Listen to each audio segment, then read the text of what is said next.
Sin embargo, estas pesadillas se prolongaron por noches y noches, en las que ya Mateo aseguraba que aquella presencia que venía por él, era real y que no se iba a detener hasta que se lo llevaría lejos.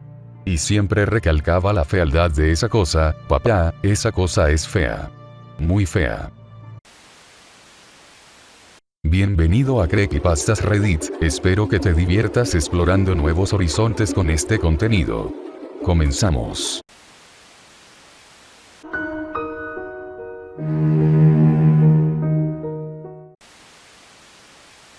Era una tarde soleada y calmada.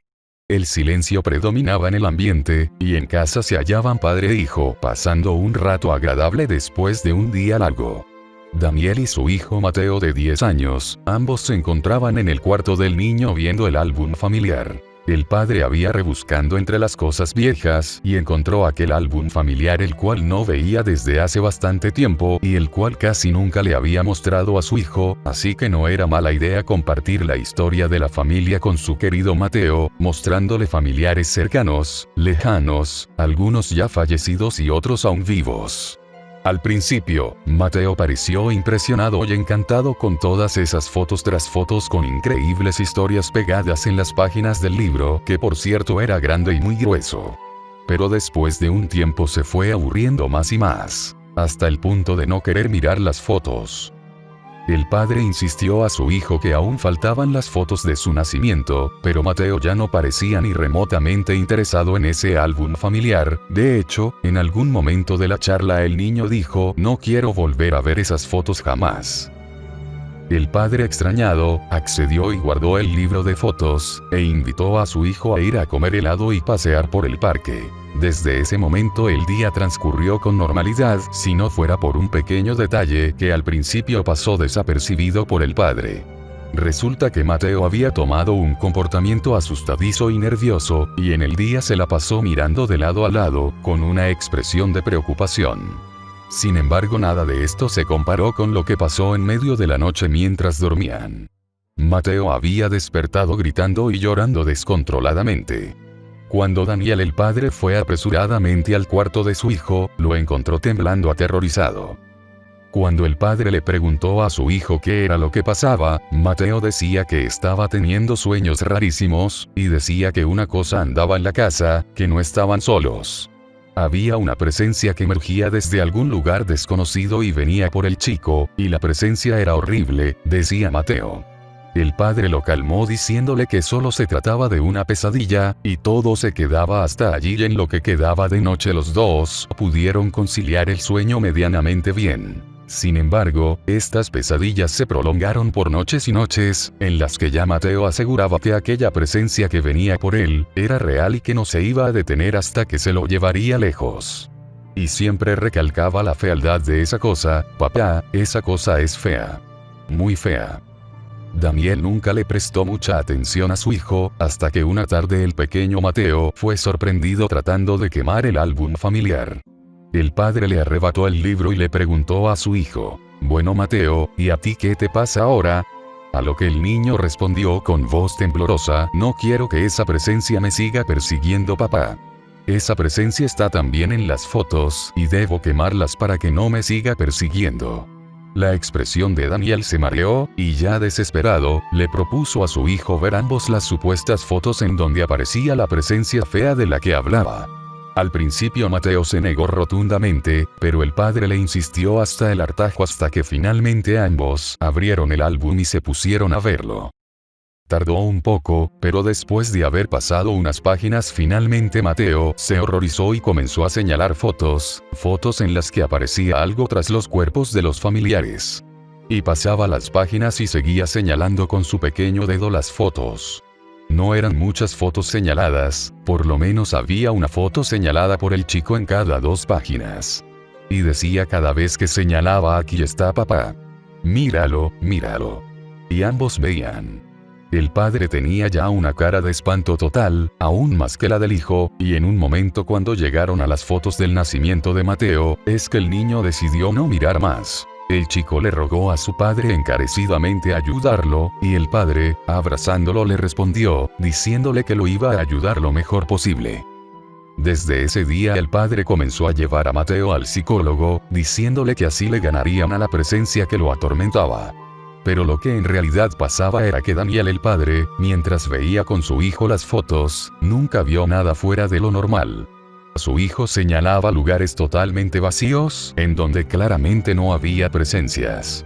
Así sacando la conclusión de que su hijo imaginaba cosas, o tenía algún nivel de enfermedad que hacía tener alucinaciones visuales. Nada podía estar más lejos de la realidad. Una noche finalmente algo realmente trágico y horrible pasó. Mateo despertó de nuevo gritando y llorando, pero esta vez había algo distinto. Pasa que los gritos del chico eran muy fuertes, y pedían ayuda a su padre de manera frenética.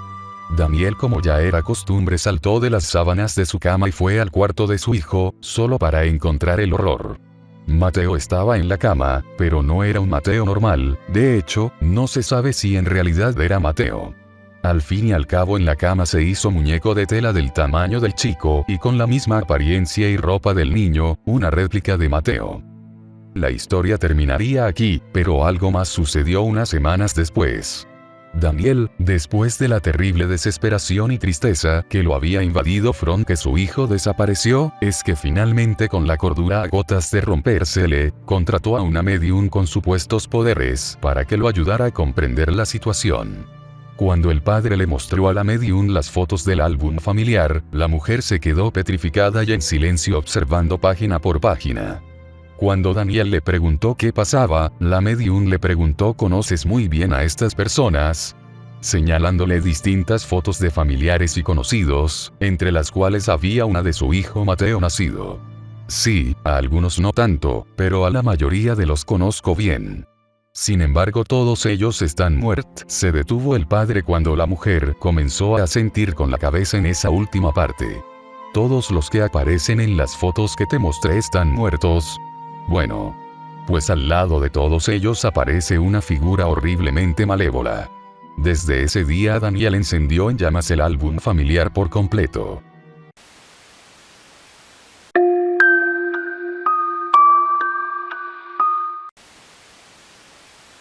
En mi pueblo, hay una creencia que reza y dice: si te robas una rosa negra del lugar en donde nació, el amor de tu vida, o la persona a la que más amas también sentirá amor por ti. Obviamente esto lo queríamos comprobar yo y unos amigos, los cuales nos dirigimos un día a una pradera bastante alejada de la civilización. Tuvimos que caminar horas y horas, pues no es muy normal encontrar rosas negras, pero en esa abandonada pradera estábamos seguros haber visto unas cuantas antes. Nuestras suposiciones fueron ciertas, pues al llegar nos topamos con un pequeño puñado de rosas increíblemente negras, algo que me emocionó sobremanera a mí, y sin muchos rodeos, tomé una de estas. Mis amigos se fueron con las manos vacías, pero yo me fui con la esperanza de que ella me amase. Sorpresivamente, el lunes fui a clases, y finalmente después de mucho tiempo, aquella chica me habló y yo ni siquiera tuve que mirarla.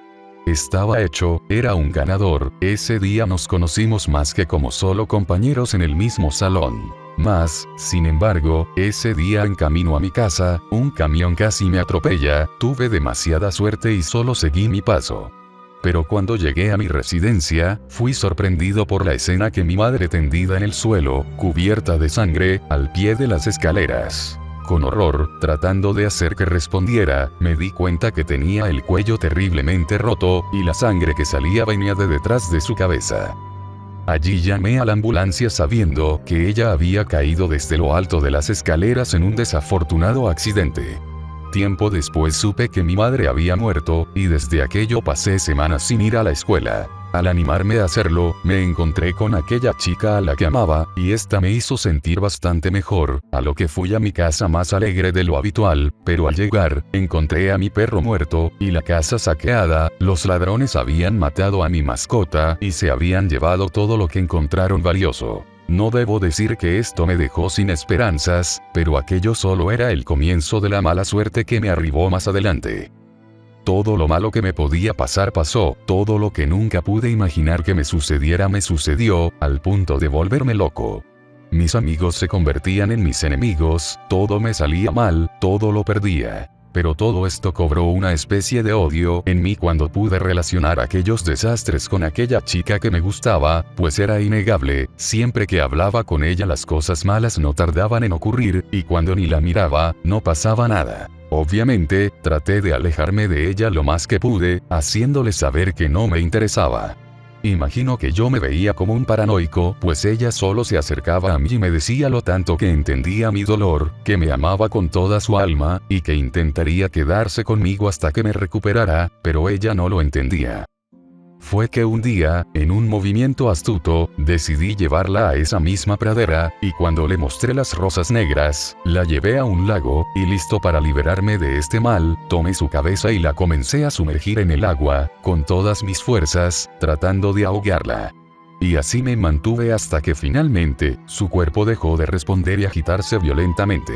Al principio, me quedé en silencio por largos minutos que parecieron horas, pero después, comencé a reír estupefacto, todo había terminado. Un tiempo después, confesé todo a la policía y cuando creí que me encerrarían, solo me dejaron libre por pruebas que indicaban que el asesino había sido otro. Yo sin poder creerlo, noté en los días siguientes que todo mejoraba, tenía tanta suerte, que mi vida pasada comenzaba a verse naciendo de nuevo, olvidando todo el dolor que sentí. Pero, sin poder soportar que hayan ejecutado a un hombre inocente por la muerte de la chica que tanto amaba, decidí quitarme la vida, pues nada de esto era real ya. En este punto solo puedo decirte algo, si no quieres arruinar tu vida, y jamás robes una rosa negra.